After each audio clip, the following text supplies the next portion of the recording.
making a fidget spinner video.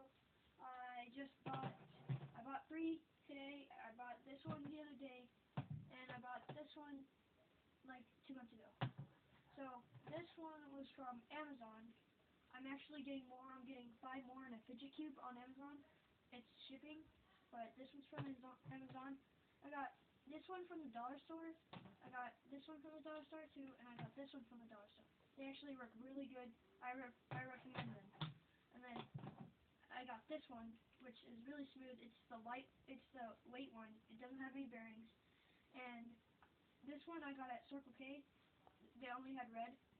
And then I'm getting a rainbow one from Amazon. I'm getting one like this, but it's bearings on Amazon. I'm getting a rainbow one, and then I'm getting a 2-piece straight one. It's gold.